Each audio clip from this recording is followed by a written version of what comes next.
Welcome to Inside the Octagon, where we are tackling one of the most anticipated rematches in UFC history.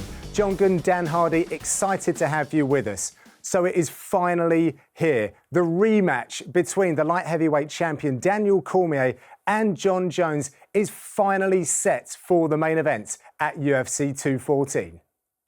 Since their very first meeting back in 2015, these two have been locked in a bitter feud. And on July 29th, the next chapter will be written on one of combat sport's most epic rivalries. I'm the only guy to beat him. He's looking at his superior, and he just can't handle it. I'm excited to give him that hurt again. DC, you suck. Going back to his wife, family. Remember what happened last time. Stuck in months of misery for losing to me again. This is a different situation we're in this time. I've been the UFC champion for 2 years. He has the belt, he's not the champion. Who are you to say who's the champion? You're some guy that doesn't even fight. I have everything in this world that I have ever wanted. I go home to my beautiful wife and my children, and I say to hell with Jon Jones. Come chase this real title and get beaten, I'll ship you back to Albuquerque. Jon Jones needs me.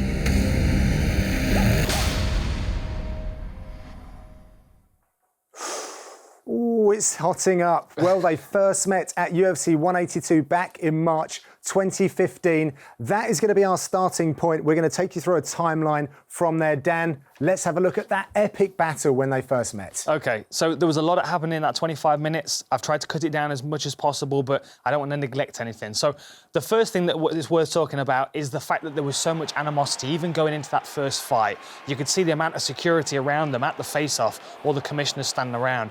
But the thing that stands out to me, they came out guns blazing. It was a very fast-paced first round, but DC was trying to close the distance and Jon Jones was trying to maintain it. He showed excellent awareness in all of the attacks that DC was able to throw at him and great takedown defense.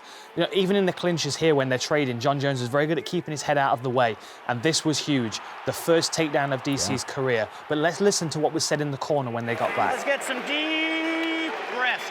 Let's find our waterfall, my friend. This is what we trained for. I need you to let this stuff go. You're letting him get off too much, all right? Hey. You gotta bring the combos. Big deep breaths. Give me three big deep breaths. I need fakes to punches and I need fakes to wrestling, all right? Change. So, just a point on that. Fascinating, really. Obviously, Greg Jackson is a masterful corner man, and you can see how he calms his fighter down. But it was very much a Jon Jones, we're here again, we're defending your belt again, we know exactly what we need to do. Find your waterfall, calm yourself down, you know what I mean? It was a very mellow corner. DC goes back to his corner after a frantic first round, and he's got two coaches with loads of great information, but just bombarding him with information. It was a lot to take on, so you've got to think his heart rate's up, his mind's racing, then he goes back into the next round against Jon Jones. And again, it was much more of the same thing. Daniel Cormier trying to close that distance. Now, Jon Jones threatened a guillotine here, which I think is worth remembering, because I can see him trying that again in this rematch. But DC was able to get out of that, but the exchanges were slowly leaning towards Jon Jones, even though DC was the one pushing forward. The things that DC did good were the inside boxing, this nasty single necktie with the uppercuts, same things he used against Gustafsson as well in that fight. But again, Jon Jones with that tricky ability that he has to throw unorthodox things was enough to keep Daniel Cormier on the back foot a lot of the time, but still doesn't mind stepping into Daniel Cormier's clinch range.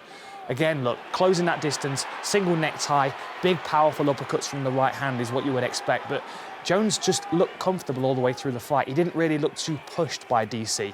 Obviously, he was challenged by the pace of it, and DC did show some good takedown defense, as did Jon Jones. Look at this. Watch this hip dexterity. DC's trying to move his leg in every different direction. Excellent balance, excellent flexibility from Jon Jones. And then this started to happen. Jon Jones, 3 of 5 takedowns in 25 minutes. So it's pretty good odds, you know. It's upsetting for Daniel Cormier, being such a high-level wrestler, to have been manhandled later on in the round. So you have to think that was down to fatigue. Look, I mean, they were both a sweaty mess. As they came into the 5th round, there was a reluctant glove touch there, but then immediately Jon Jones back on the offensive with unorthodox stuff, unorthodox kicks. Daniel Cormier trying to close that distance and work that dirty boxing again. Great work on the takedown defense from Jon Jones, and that was a huge statement. Look at the balance, partly due to the fact that he's got hugely long legs and he's able to keep that balance really well and always find a toe to get to the canvas. And then these very hurtful, mean elbows that constantly make DC question whether he wants to be in close like this. Now look at this huge lift, but I'm going to pause this right as they land because I love this moment. Because as they land, usually what we see with DC's fights is as he lands on his opponents, he clamps onto them and controls them. He wasn't able to do that with Jon Jones. So as you can see, as he lands, Jon Jones immediately just slides out underneath and gets back to his feet. Very, very comfortable work and very frustrating for DC, who was just never able to control him, which you've got to think is DC's game. He controls human beings. That's what he's good at. That's what he's an Olympian at. Then the end of the fight, right before the bell, Jones puts his hands up. DC was annoyed. Jones throws 2 punches and then DC comes back after the bell. Shows the animosity there, shows the... And even here, Jones managed to slip those last 2 punches even though the fight was already over, you know. His awareness was there and the animosity was not solved. And then Jon Jones goes off and celebrates. DC goes back to his corner in a very, very, depressed state, very emotional. I mean, it's the first loss on his record. The first time he's not been able to manhandle somebody and take them down and control them. So you've got to think there's an unraveling happening in his head. There's a questioning of that, which is really important going into this next fight.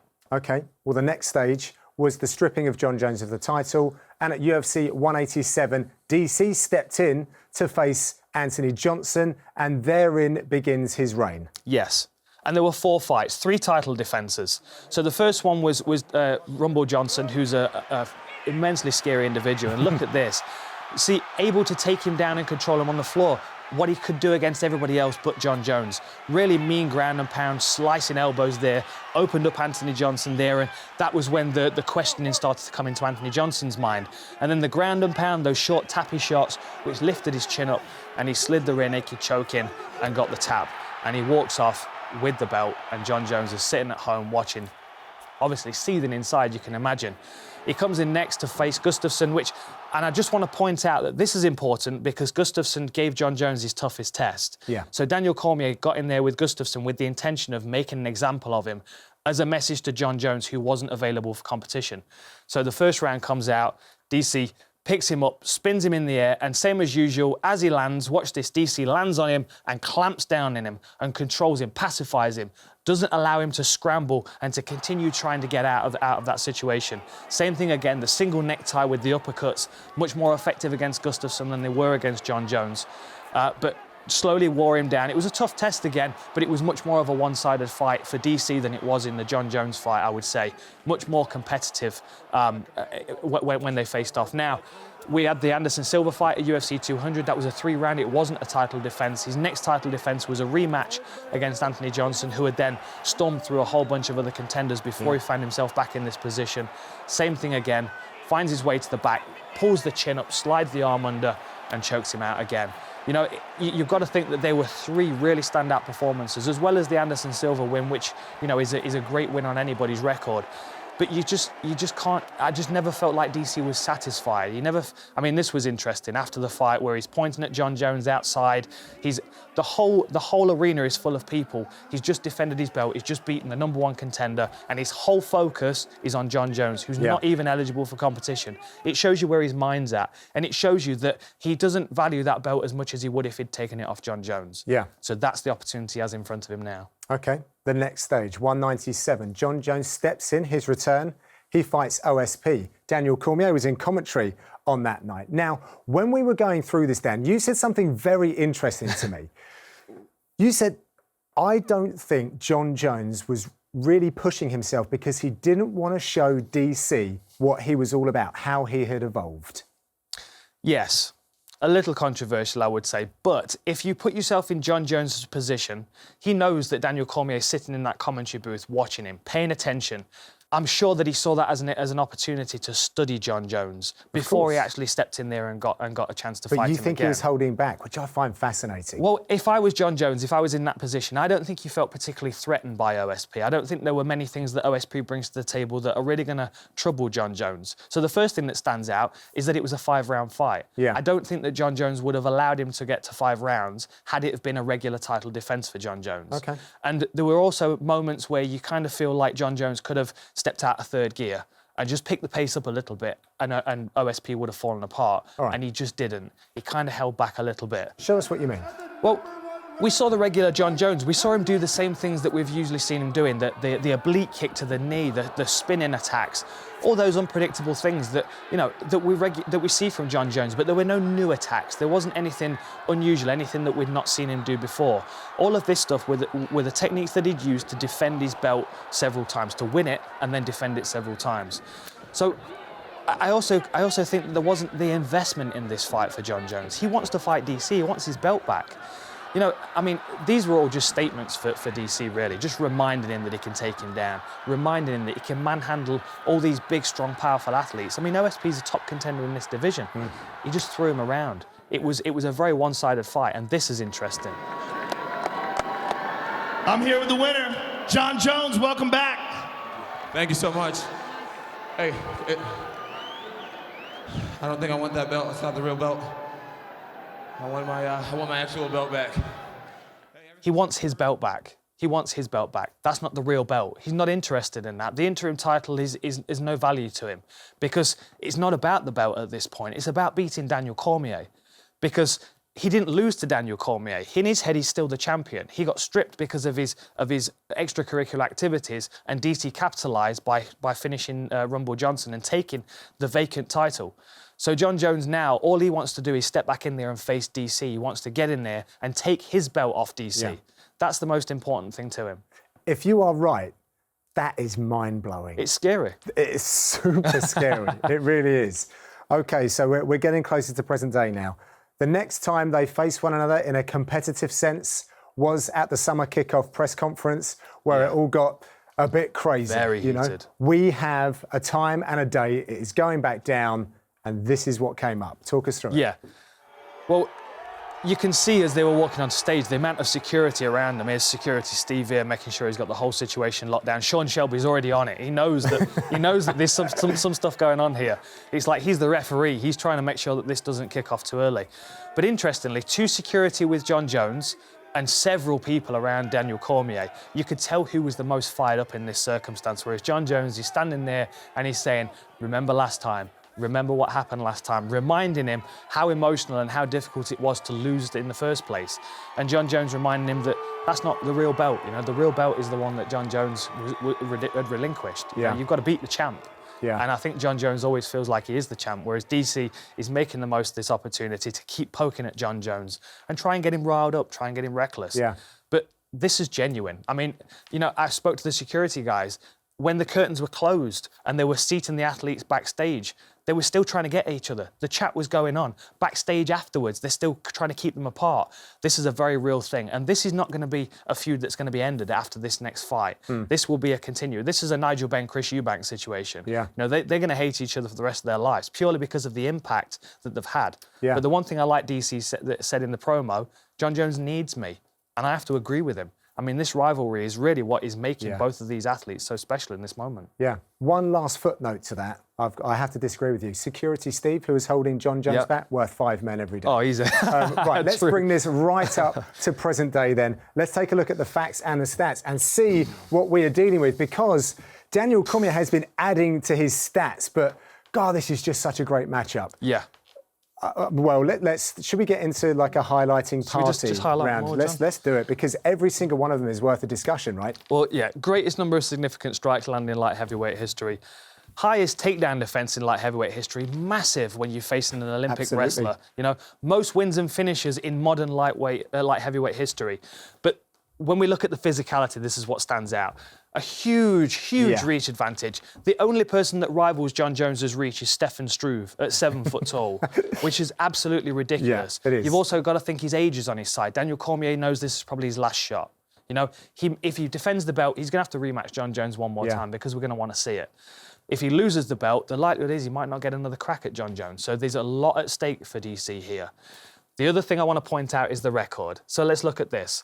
The one loss on Jon Jones's record is a disqualification for downward elbows. Yep. The one loss on DC's record is to Jon Jones.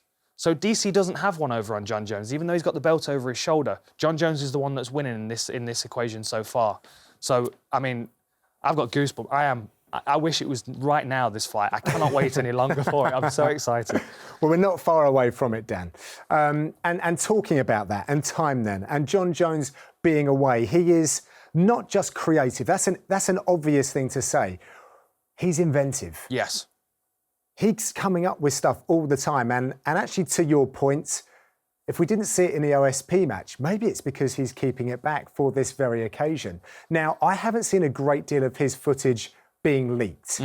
What has he been up to? What are we expecting from the return of Johnny Bones Jones? Well, first of all, I don't think Jon Jones is going to be at the Jackson Wink Academy when there are regular classes going on, because everybody's got a camera in their pocket and there's too much of a risk to let anything out. He wants to keep as many cards to his chest as he can. The other thing that sticks in my mind is something that Mike Winklejohn said, and that is that he's finding new ways of throwing elbows. Yes. I don't know what that means, but that sounds terrifying, because he was already pushing the boundaries of mixed martial arts as it is. A lot of the footage that we've seen of him so far has been the physical conditioning, and we're seeing him moving massive weight, deadlifting huge amounts of weight. Bending the bar. Yeah. Ridiculous. And you've got to think as well, because of his height, because he's 6'4" and he's got such long levers, it's not easy lifting weights. No. You're better at strength and conditioning when you're shorter and stockier, you've got shorter limbs. But these long limbs, if you can make them stronger and more powerful and then add new strikes to them, I mean, really, the sky is the limit for Jon Jones. And I think DC knows that, and I think he knows that if he can get this win over him, he will go down in history as one of the pound-for-pound best, purely to have one win over Jon Jones, which, as of right now, nobody's got. I can't count the Matt Hamill one. I don't necessarily agree with the downward elbow rule as it is. So I don't see Jon Jones as having any losses on his record. So far, he's untouchable. And every single time he's come out into the octagon, he's looked different, he's looked better, and he's looked far more intimidating than he was the time before. Yeah, OK, well, let's have a look at some of that, shall we? Some of his more inventive, creative practices. This is my fun playlist. This is my playful playlist. This is the old Jon Jones, the young Jon Jones from back in the day, the single leg to spinning elbow against Stephan Bonner. Like, I mean, all of these things, these are techniques that he's using that have never been used before. I mean, beautiful. This is his foundation. This is it. He's building on this. I mean, look at that. Look at that against Rashad Evans. There was no time to adapt to Jon Jones in that moment, because it's just something you'd never seen before. You know, he is pushing the boundaries constantly in mixed martial arts. He's constantly throwing new things into the mix. And you see that Jon Jones starts throwing oblique kicks, everybody else starts throwing oblique kicks. Yeah. He starts working elbows in the clinch, everybody else starts working elbows in the clinch. He is defining mixed martial arts in front of our eyes. And the reason I threw in that last clip of DC getting elbowed in the face is because not only what Mike Winklejohn said about him finding new ways of throwing elbows, but because he knows he will have to fight at close range against DC. Yes. And because he wasn't too concerned about that the first time, and because, you know, when we watch his fight against Glover Teixeira, you know, he lit him up. He could have kept him on the end of his jab all day, but he didn't. He chose to step into that range, and he chose to compete, giving his opponent a chance. Yeah. It's a very strange mentality to have, but when you find something so easy, you do start to test yourself. Like Yoel Romero, you're a great wrestler, so why not kickbox with Lyoto Machida for 2 rounds? It's a mentality of athletes that are very special and find things very easy for them. And Jon Jones is one of those guys. And didn't he go away and do a submission grappling tournament as well? So he's been looking at the ground game, been looking at the strength, looked in fabulous condition as well against OSP. Yep. That's great. There's been a lot of talk about his new jiu-jitsu skills as well. He's been talking about that very publicly, about how he's grasping new concepts on the floor. So I kind of feel like this fight is going to go from elbows to guillotines. Right. I feel like that's going to be the pattern, because you've got to think what DC is going to bring to the table. He's going to close that distance. He's going to try and get in on Jon Jones's legs. So the elbows and the guillotine will be there all day. Well, if you're shutting certain things out of your life and you are a martial artist, then you can fill that void, especially in MMA, with all these different things. Yes. So, again, it's just underlying what we could be seeing. Let's go to Twitter. Again, thank you, guys, because you've given us such an amazing amount of questions. These are the ones that we have on the screen. I'm going to go top left to Paddy. Thank you very much. If Jon wins, which I think he will, which you think he will, Paddy, will he defend or go to heavheavyweight? Yes. Also, could you see DC chase up a division? Okay. I think he will defend it. I think once he's got the belt, I think he knows that he can clear out the division in probably 3 fights, and then he needs to step away from the division and allow it to fill back up again, to kind of flourish a little more, to get some more contenders that are interesting fights for him, that are fun for him, because he needs to be challenged. Otherwise, he'll be bored. Going up to heavyweight is something he's been talking about since the very beginning of his career. He's always talked about being a 2-weight champion.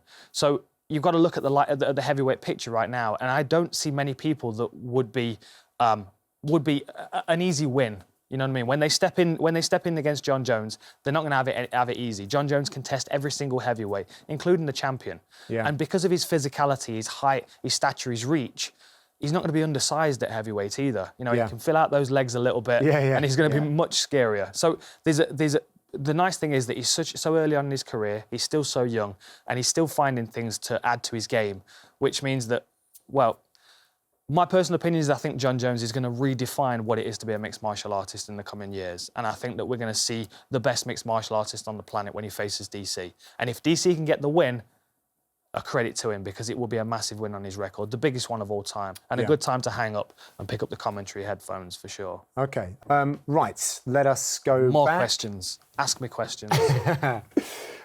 Do you believe we only see the best DC when he fights Jon Jones? Seemed to lose a bit of discipline out of camp recently. That, I don't know what that's referring to, but just one thing, he's still working on stuff. Like DC has brought Tyler Minton, a good friend of mine, who has come, he's living with DC, preparing his food and helping him in check. So he's definitely addressing certain things. Yes, he's had a full plate. Oh, that's a terrible. I shouldn't use that, should I? Especially with Towelgate, John. Yeah, OK. But he's had a huge workload with the commentary work as well. But no doubt he wants to get this one back, Dan. This is all or nothing for this one in DC. And we can't discount all the things he's done so far in his career with, you know, his Olympic credentials, obviously being a champion at heavyweight and now light heavyweight as well. We look at that last fight, we looked at him struggling making weight, and that was a huge topic of conversation. Actually led to the rules being changed around weigh-ins. So that was quite interesting for me, because he's already beaten Anthony Johnson. He already had that win over Anthony Johnson. Difficult for him to get motivated because he wants Jon Jones. You know, it's less about the belt. You know, the belt can be disregarded in this one. It's a nice token at the end of the fight, but ultimately the victory is the win. Yeah. They want to beat each other. And that's the key to this. I mean, this is a rivalry that's gone back for years and will probably last the rest of their lives. Yeah. And everything, their confidence, their opinion of their self, their public stature is dependent on this 25-minute fight. Yeah. I have to say, though, I think against Alexander Gustafsson, that his performance was ridiculous. Outstanding. But both of them. I mean, that's the competitive nature. But it was a very, you know, they were very happy with one another. There was no spice going into exactly. That one. Right, one more. Bottom right. Scotty, does Jon Jones go to the top of the pound-for-pound rankings and arguably the GOAT if he beats DC after this layoff?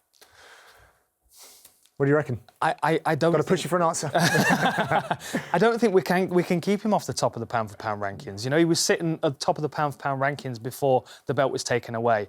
And in my opinion, the only reason he's not in the pound-for-pound rankings is because he wasn't legitimate to compete. Now he's legitimate to compete. Now he can step in there and face DC. I mean, I think DC is number 3 in the pound-for-pound rankings at the moment. He's right up there near the top. Yeah. So Jon Jones getting that win. Yeah, and rightly so. Jon Jones will top that pound-for-pound ranking with this win here. But then again, you know, if DC wins, then I've got to say that DC gets to the top of the pound-for-pound rankings, because Jon Jones, as far as we're concerned, for a while ago, he was the greatest of all time. Demetrius Johnson is going to 45 hit combo you next time we see If only there were 3 Demetrius Johnsons we could throw in against Jon Jones. Wouldn't that be something? Right. Oh, Dan, thank you for your insight. Cannot wait for this one. The main event, 2:14. Thank you for watching. We also have a second episode to this one where we're looking at the women's featherweight title belt as well as the welterweight championship clash as well. Thank you for getting involved. Keep the conversation going using the hashtag InsideTheOctagon. And from us here in the studio, thank you for joining us. We will see you next time.